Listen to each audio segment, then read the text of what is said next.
আসসালামু আলাইকুম রহমতুল্লাহি ওবরাকাতুহু। সম্মানিত দর্শক, বাংলাদেশের সাম্প্রতিক সময়ে একটি তুমুল প্রতিযোগিতামূলক রাষ্ট্রপতি নির্বাচন হয়ে গেল।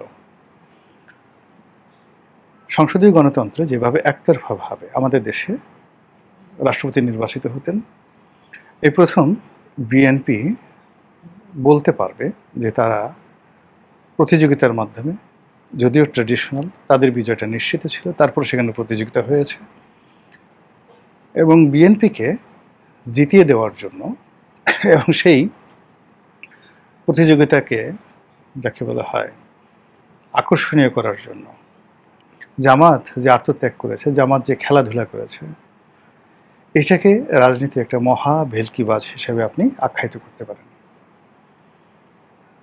আমার মাথায় ঢুকে না যে এখানে জামাত কেন প্রার্থী দিল, আর এখানে কর্নেল ওলি সাহেব কেন প্রার্থী হলেন। তারা যে কথা বলতে চান সেটা হলো যে যেহেতু গণতান্ত্রিক পরিবেশ, সেখানে কোনো কিছুই বিনা প্রতিদ্বন্দ্বিতায় ছেড়ে দেওয়া ঠিক নয়। ভালো কথা, কিন্তু যেখানে পরাজয় নিশ্চিত, সেখানে কর্নেল ওলির মতো একজন এমিনেন্ট পলিটিশিয়ান, এমিনেন্ট যাকে বলা হয় ফ্রিডম ফাইটার, তিনি অলনে ছাড়েন মুক্তিযুদ্ধ বিরোধী একটা শক্তি জামাত, তাদের দলের প্রার্থী হলেন, প্রেসিডেন্ট প্রার্থী হলেন। এতে করে এই ভদ্রলোকের যে সারা জীবনের যে অর্জন, এই ভদ্রলোকের যে প্রাপ্তি এবং এই ভদ্রলোকের যে সোশ্যাল ইনফ্লুয়েন্স, মুহূর্তের মধ্যে এটা জিরো হয়ে গেল। এবং তিনি এই ফাঁদে কেন পড়লেন, কীভাবে পড়লেন, it's a $1,000,000 question. This is one. Second thing হলো জামাত এই কাজটি কেন করলো। জামাত গত 2 বছর যাবৎ এক্সট্রিম লেভেলে অভিনয় করে যাচ্ছে। তারা সেনাবাহিনীর সঙ্গে অভিনয় করছে, তৃণমূল পর্যায়ে আওয়ামী লীগের নেতাকর্মীদের সঙ্গে অভিনয় করছে, ভারতের সঙ্গে অভিনয় করছে। তাদের বুক একদিকে, মুখ অন্যদিকে, তাদের দেহ একদিকে, মন অন্যদিকে। তারা ডক্টর মোহাম্মদ ইউনূসের বন্ধু হওয়ার চেষ্টা করেছে, পাকিস্তানের বন্ধু হওয়ার চেষ্টা করেছে, আবার ভারতের সঙ্গে যে বন্ধুত্ব করবে না এই কথাও তারা বলেনি। তারা বিএনপির সঙ্গে বন্ধুত্ব করার চেষ্টা করেছে, জোট করার চেষ্টা করেছে, আবার বিরোধী দল হয়েছে। তারা সংসদে এক ধরনের আচরণ করে, সংসদের বাইরে এক ধরনের আচরণ করে, এবং তাদের সঙ্গে সংসদের ভিতরে, সংসদের বাইরে জামাতের নেতাদের বক্তব্য এবং বিশেষ করে প্রধানমন্ত্রীর বক্তব্য, এগুলো দেখলে মনে হয় সব কিছু সাজানো, সব কিছু আমি এবং মামুদের একটা সাজানো নাটক, যেটা দেখে মানুষ বিনোদিত হয়। নির্বোধ যারা লোকজন আছে তারা আহা ওহা শব্দ করে যে আহা, আমাদের দেশে এত শক্তিশালী একটি সরকারি দল যে বিরোধী দলকে একটু চুল ছাড় দেয় না, তাদেরকে গুপ্ত বলে, তাদেরকে নানা রকম সমালোচনা করে, কিন্তু মানুষ যা বোঝার সেটা কিন্তু টু দি পয়েন্টে মানুষ বুঝে যাচ্ছে। এর ফলে কি হলো, ডে বাই ডে দুটো দলে কিন্তু ক্ষতিগ্রস্ত হচ্ছে এবং দুটো দলের যে সকল নেতৃবৃন্দ এই কথাগুলো বলছেন, সেটা প্রধানমন্ত্রী তারেক রহমান সাহেব হন, কিংবা জামাত সভাপতি ডক্টর শফিকুর রহমান হন, কিংবা প্রধানমন্ত্রী নিয়োগকৃত ডক্টর জাহেদ অথবা রাশেদ, তারা যেই হন না কেন, যে কথাগুলো তারা বলেন, এই কথার কারণে তাদের যে সামাজিক মান, মর্যাদা, ইজ্জত, আবরু ডে বাই ডে কোন পর্যায়ে এখন নেমে গেছে, একটু আল্লাহর হস্তে একটু বিবেচনা করে দেখেন। একইভাবে এই যে দেখেন, একটা রাষ্ট্রপতি নির্বাচন হলো, দেশের যেহেতু 99% মানুষ সাধারণ চিন্তা করে, এলোমেলো চিন্তা করে, যে ঠিক আছে যেটা দেখে ওটাকে মনে করে সত্য, কিন্তু এর পেছনে 1% লোক আছে যারা একটু বিকল্প চিন্তা করে। তো যখন ঘটনা ঘটে 99% লোক চিন্তা করছে হ্যাঁ ঠিক, তো কর্নেল ওলি জনতার প্রেসিডেন্ট, নির্বাচনে প্রতিদ্বন্দ্বিতা হওয়া দরকার, আমরা কেন বিনা যুদ্ধে নাহি ছাড়িব, মানে সুচাগ্র মেদিনী, মেদিনী নামক রাষ্ট্রের একটা জনপদের একটা সুয়ের মাথায় যে পরিমাণ জায়গা দরকার, অতটুকু জায়গাও আমি যুদ্ধ ছাড়া ছাড়ব না। এই জিনিসগুলো কবিতাতে ভালো শোনায়, কিন্তু বাস্তবে কি হচ্ছে, বাস্তবে সরকার নিজেদেরকে অতি প্রাকৃত, অতি আধুনিক, ওভার স্মার্ট, অতি গণতান্ত্রিক, অতি মহৎ, অতি দয়ালু, এই জিনিসগুলো প্রমাণ করার জন্য চেষ্টা করছেন উইদাউট এনি জব, শুধুমাত্র অঙ্গভঙ্গি, শুধুমাত্র কথা এবং কিছু যাকে বলা হয় ন্যারেটিভ, বক্তব্য তৈরি করে এই মহত্ব তারা দেখানোর চেষ্টা করছে। সেটা গোলাপি বাস থেকে শুরু করে ১০০ টাকার খাবার, ১০০ টাকার খাবার থেকে খাল কাটা, খাল কাটা থেকে শুরু করে রাস্তার মধ্যে গাড়ি থামিয়ে প্রধানমন্ত্রী ময়লা আবর্জনা নিজ চোখ দ্বারা তিনি দর্শন করছেন। আবার এই জন্য মানে প্রশাসক পদে নিযুক্ত যারা লোকজন রয়েছেন তাদেরকে তিনি ধমকাচ্ছেন। এই বিষয়গুলো বেসিক্যালি আমাদের কোনো মৌলিক পরিবর্তন আসছে না। সাময়িকভাবে মানুষের মধ্যে ওই যে 99% মানুষ তারা আমার কাছে না বেচাতে চেষ্টা করছে, কিন্তু দুদিন পরে যখন দেখা যাচ্ছে যে ময়লা প্রধানমন্ত্রী দেখে যাওয়ার পরে কমে নাই, বরং বেড়ে যাচ্ছে, স্বরাষ্ট্রমন্ত্রী হুমকি দেওয়ার পরে সন্ত্রাস বেড়ে যাচ্ছে, তখন বলছে যে না, আমাদের আর এই অভিনয় ভালো লাগে না, আমরা অসুস্থ হয়ে পড়ছি। জামাতের মতো একটা দল যেটা গত সেই 1971 সনে যে কাজগুলো করছে আমরা অলমোস্ট বেশিরভাগ ভুলে গিয়েছিলাম, বরং কেন আমরা 71 নিয়ে বসে আছি, আওয়ামী লীগ কেন বারবার এই কথাগুলো বলে, এই জিনিসগুলোর আমাদের অভিযোগের অন্ত ছিল না।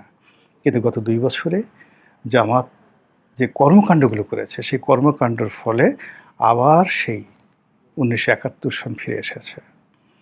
আবার সেই ফ্যানাটিক যে শব্দটি, উগ্রবাদ যে শব্দটি, ধর্মীয় উগ্রবাদ যে শব্দটি, মৌলবাদ যে শব্দটি, সাম্প্রদায়িকতার যে বিষ বাষ্প, এই জিনিসগুলোর সঙ্গে জামাতের সংযোগ ঘটানোর চেষ্টা করছে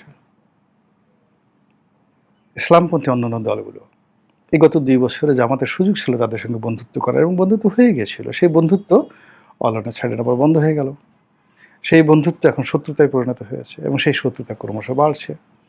এবং এখানে অতি খেলতে গিয়ে, নাটক তৈরি করতে গিয়ে এমন কিছু ঘটনা ঘটানো হচ্ছে যেগুলো আলটিমেটলি জামাতের হাতেও থাকবে না, চরমোনাইয়ের হাতেও থাকবে না, বিএনপির হাতেও থাকবে না। এগুলো মাঠে ময়দানে শুরু হয়ে যাবে। আপনি একটা নির্দিষ্ট মুখের কথা, বন্দুকের গুলি একবার ছেড়ে দিলে এটা ফিরিয়ে আনা যায় না। এখন এখানে মাঠকে উত্তেজিত করার জন্য দেশে একটা রাজনীতি, একটা ভাইব্রেন্ট রাজনীতি আছে, আওয়ামী লীগ নেই এই অভাব কেউ পূর্ণ করছে মানে বোধ করছে না। সবাই 66% লোক তারেক রহমানকে ভালোবাসছে। জামাতের সভাপতিকে সবাই মনে করছে রিয়েলি সে একজন ইমানদার বান্দা, এবং তিনি দেশের একজন সত্যিকার অর্থে বিরোধী দলের নেতা, এরকম শক্তিশালী বিরোধী দলের নেতা, ইমানদার, একিনদার, নরম সরম, যাকে বলা হয় ইনসাফওয়ালা, এরকম বিরোধী দল আর নেই। কিন্তু যখন এর অভ্যন্তরীণ যে পলিটিক্সগুলো, এটা বের হবে টুডে টুমরো, জামাতের লোকই বের করে দেবে। আধুনিক প্রযুক্তি কোনো কিছু থাকবে না, হয়তো কোনো বৈঠকের ছবি, হয়তো কোনো বক্তব্য, হয়তো কোনো ঘটনা, হয়তো দেখা গেল কোনো দুর্ঘটনা, এই জিনিসগুলো বের হয়ে যাবে। ফলে কি হলো, দুটো রাজনৈতিক দলের যে অস্তিত্ব, সেই অস্তিত্ব নিয়ে টানাটানি হয়ে যাবে। ফলে কি হলো, এই যে একটা প্রেসিডেন্ট নির্বাচন হলো, এই প্রেসিডেন্ট নির্বাচনে আমরা দেখলাম যে জামাত তাদের প্রার্থী কর্নেল অলিকে নিয়ে দ্বিধার্সে তারা মুভমেন্ট করলো। তারপর মির্জা ফখরুল সাহেব যখন বিজয়ী হলেন, অমনি তারা দেখালো যে আমরা জাস্ট লাইক ওয়েস্টার্ন সোসাইটি, আমরা প্রতিযোগিতা করেছি, কিন্তু যিনি বিজয় হয়েছেন তাকে তো স্বাগত জানাতে হবে। কিন্তু স্বাগত জানানোর মধ্যে তারা যেভাবে চুমাচুমি করলেন, মির্জা ফখরুল রাজি ছিলেন না, তাকে জোর করে ধরে তার কপালে চুমা দিলেন। এই চারটিখানি কথা নাকি, কপালে চুমা দিলেন জোরে। এই বয়স্ক মানুষ, 80 বছর বয়স্ক একজন মানুষকে ধরে তার কপালে চুমু দিলেন, যেভাবে তাকে বুকের মধ্যে জামাতের নেতারা জড়িয়ে ধরলেন। মির্জা ফখরুল সাহেব ছাড়াতে চাচ্ছেন, আশেপাশে বিএনপির লোকজন বিরক্ত হচ্ছে, কিন্তু জামাতের লোক ছাড়বে না। আপনি যদি এই পীড়িত দেখাবেন, এই চুমো দিবেন, এই কুলাকুলি করবেন, আপনি কেন কর্নেল অলির মতো একটা লোককে নামালেন? আপনার যদি অভিনয় করতে ইচ্ছে করতো, আপনি জামাতের একজন বয়স্ক প্রবীণ লোককে বানাতেন। কিন্তু এই যে দেখেন, একটা মুক্তিযুদ্ধকে কলুষিত করার জন্য, একটি মুক্তিযুদ্ধের কিংবদন্তিকে যাকে বলা হয় জামাতের মাধ্যমে কলঙ্কিত করার জন্য এখানে কেবলমাত্র কর্নেল অলিকে বলি দেওয়া হলো না, একটা ইতিহাসকে, একটা আদর্শকে, একটা সেন্টিমেন্টকে। এবং মুক্তিযোদ্ধারা যে সহজে পারচেজ করা যায়, তাদেরকে, তারা যে লোভী, তাদের যে কোনো চরিত্র নেই, এই সমস্ত গালিগালাজ এখন এই কর্নেল অলির মতো লোককে বা যাকে বলা হয় মেজর আখতারুজ্জামানের মতো মানুষকে নিয়ে জামাত মূলত মুক্তিযুদ্ধকে এমন একটা ন্যারেটিভ তৈরি করে দিয়েছে যে মুক্তিযোদ্ধার যে সমস্ত লোকজন আমরা এত বড় মনে করি, এরা আসলে নাহিদ, হাসনাত, সার্জিস এদের চাইতে কোনো অংশে ভালো না, বরং ২৪-এ যেটা হয়েছে এটা অনেক অনেক ভালো। জানি না কর্নেল অলিভ কী অবস্থায় আছেন, তিনি কী ভাবছেন, কী করছেন, কিন্তু সর্বনাশ যা হওয়ার আলটিমেটলি আপাতত দৃষ্টিতে হয়ে গেছে ইতিহাসের এই সর্বনাশের দ্বিতীয় যে পর্ব, সেটা হলো ইম্পার্সোনালি যারা এই কাজটা করেছে, ইতিহাসের ধারাপাতকে অন্যদিকে প্রবাহিত করার চেষ্টা করেছে, ইতিহাসের সিস্টেমটাকে অন্যদিকে নেওয়ার চেষ্টা করেছে। দ্বিতীয় টার্মে এসে তারা যখন ক্ষতিগ্রস্ত হবে, তখন আর উফ শব্দ করার মতো কোনো লোক থাকবে না। মহান আল্লাহ আমাদের সবাইকে হেদায়েত দান করুন এবং হেফাজত করুন। আসসালামু আলাইকুম ওয়া রাহমাতুল্লাহি ওয়া বারাকাতুহু।